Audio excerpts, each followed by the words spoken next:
Ladies and gentlemen, good evening. It is my hope and prayer that this video is going to find you guys in good health. I don't know where you are watching it from. Kisumu is fantastic. The weather is also fine. It has just rained now. Maybe you could also let me know where you are watching this particular video from. I have always opined on this platform that in politics, nothing happens out of mere coincidence. Everything in politics is normally well planned, well scripted, and executed to achieve a specific political objective. Today, Kenyans were treated to unfortunate events at Jacaranda grounds in Embakasi East. And the question which Kenyans are asking, what was the objective of the whole drama? William Ruto and his entire Kenya Kwanza brigade had announced that they were going to hold a major rally at that grounds. Babu Owino also announced that he was going to hold a rally at the same venue. So when Kenyans woke up in the morning, they were greeted to a contingent of police in blue. Remember the choice of blue as a color. It's also significant to that grounds. So by 10 a.m., it was clear that the police were there to stop that rally. At the end of the day, the deputy president held a rally in Jacaranda or at Jacaranda grounds. Police were forced to leave. The deputy president and his convoy were unfortunately stoned. But what was the objective of that rally? What was the objectives of the chaos at that particular rally? Remember, Jacaranda grounds has a history.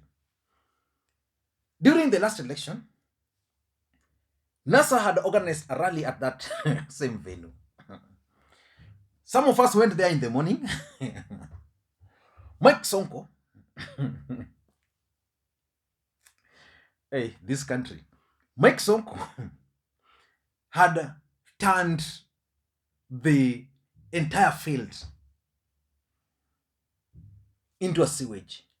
Yani you could not step into it. Even if you had the guts, there's no way you could.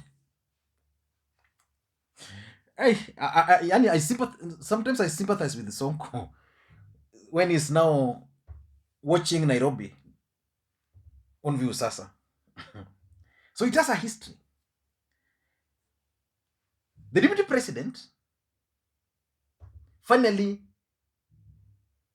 held his rally at that grounds. In this video, I want us to look at the ugly truth. Because in politics, nothing happens out of mere coincidence. Who was responsible for the chaos, for the drama at Jacaranda? And what were the objectives?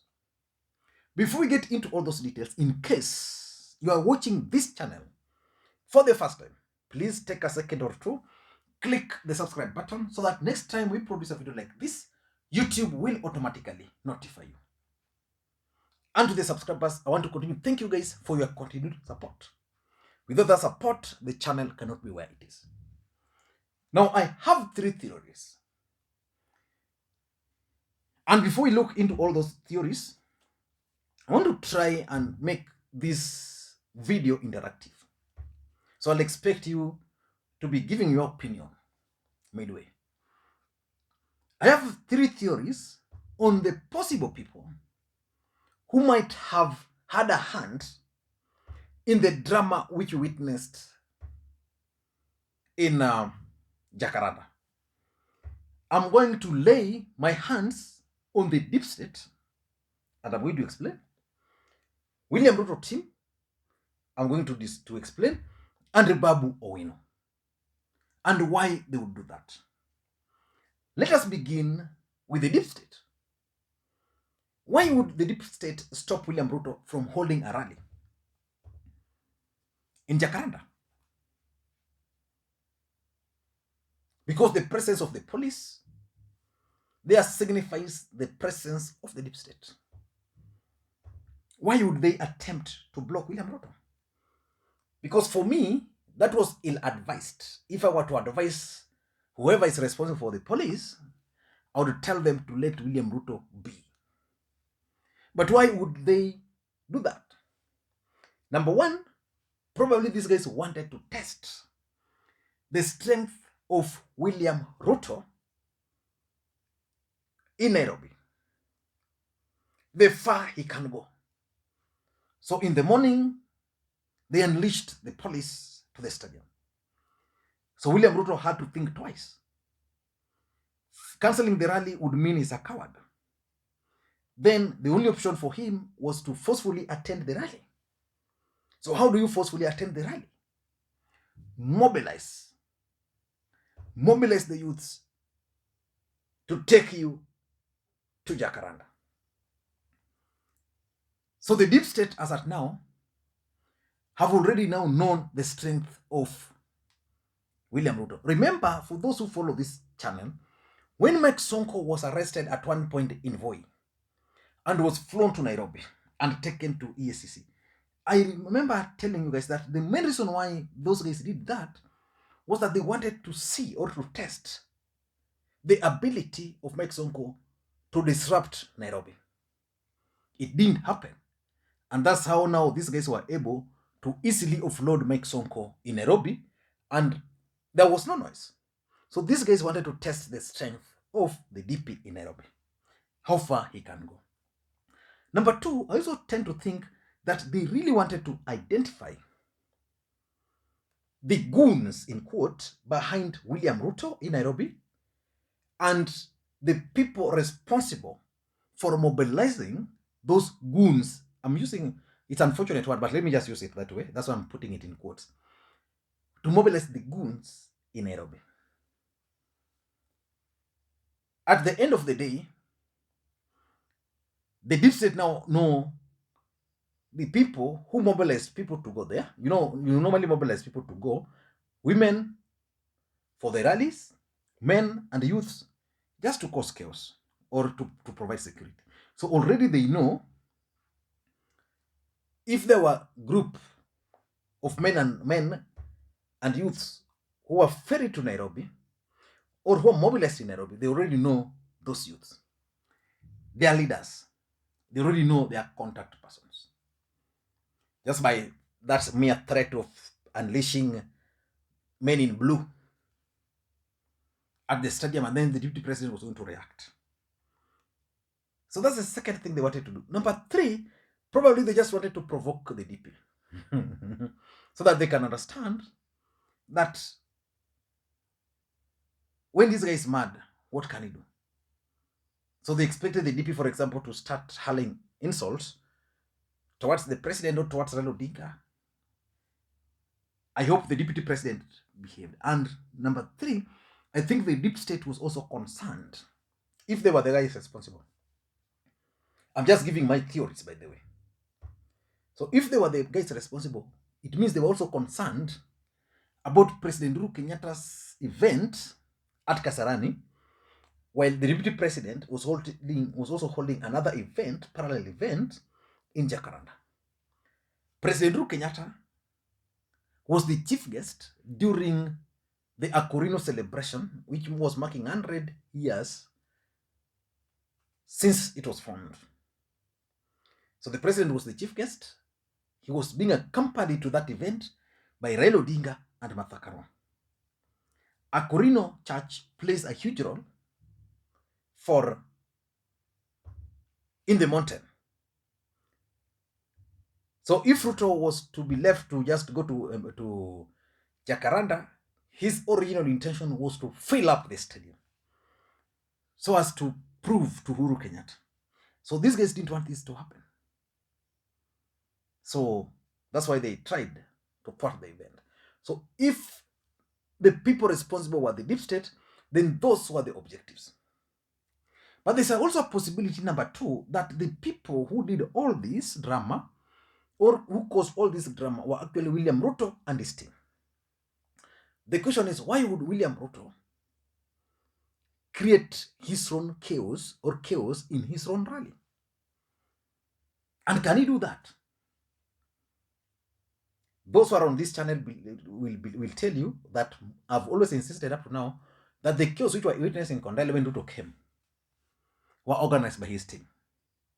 So why would DP and his team create the drama they created in Embakasi or in Jacaranda? Number one is for sympathy. They are good at this. When you see Itumbi tweeting things ahead, don't think he has the intelligence. In most cases, he's just preempting what they want to do and what they want to achieve. That's why Johnson Sakaja presented himself to DCI, arrested himself and left. So the DCI realized the games and told him, go away, go away. So they are good at that. So at the end of the day, anybody who followed that event will sympathize with the DP. The only problem for the DP is that he supported some of these things. So very few people are sympathetic to him. But that could have been the reason. I'm not saying he did, but I'm saying if the whole drama was organized by his team, because politics is a dirty game. Number two, maybe the deputy president wanted to take away the limelight from President Uhuru Kenyatta and Raila Odinga's Akoreno event at Kasarani. So the truth of the matter is that since morning, up to very late, until the time police were withdrawn, Kenyans were just glued to whatever was happening at Jacaranda. So if that was the objective, well executed, the team. And number three, there's also a possibility that all these things were done if they were organized by the DP team to portray Raila Odinga and Azimio as violent. And that's why the choice of Embakasi and the choice of Jacaranda. There's a link between Jacaranda, ODM, and the support base. If you remember, William Ruto's convoy was actually stoned. Where was it stoned? In some part which is predominantly the Luos. So why would William Ruto convoy follow that path? To be stoned, portray Raila Odinga and this team as violent. So I'm talking of if the DP team organized this thing, because we don't know who organized it. We're just giving the theories. The third person could be Babu Owino. Babu Owino is a fine gentleman, very sharp, very wise, well educated. I see him as becoming the next governor of Nairobi in the future, and probably a future president of the Republic of Kenya. But why would Babu Owino create all this drama which we witnessed today? Number one, to protect his territory, which is Embakasi East. This event was going to give, if it was going to be successful, it was going to give his opponent, Murithi, a huge limelight. The deputy president was going to endorse him. His presence was going to be noted, because he was the guy who was tasked with mobilizing for the event. So what Babu wanted to do, and he succeeded. Most people don't know. Babu Owino didn't want the residents of Embakasi East to attend this event. So the people who attended this event, majority of them are not residents of Embakasi East, but they are supporters of William Ruto, either from Kebra, from Lakisama, from those other places. And the ones who are brought in to secure the place. So the moment the residents saw, because they've always participated in this, the moment they saw tear gas, they saw stones and youths walking, what they'll do, they'll just walk back, sit and watch from their balconies. That's what happened. Number two, maybe it was an Azimio operation. So the guy who was told to go and create all these things, stop Ruto from addressing rally, Babu Owino. In case, then I'm sure it could have been an operation sanctioned by operatives within the Azimio One Kenya. Remember, Azimio now enjoys the support of the deep state. And lastly, publicity.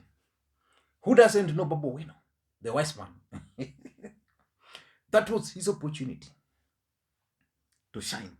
That was the opportunity for Babu Owino to show Kenyans that there is a member of parliament for Embakasi East. And that member of parliament is called Babu Owino. So it was like the standoff today was between Babu Owino, the member of parliament, and the entire Kenya Kwanza brigades. I don't know what you think, but that's my take. Thank you guys. Until next time, it's Liam McQueen. Bye-bye.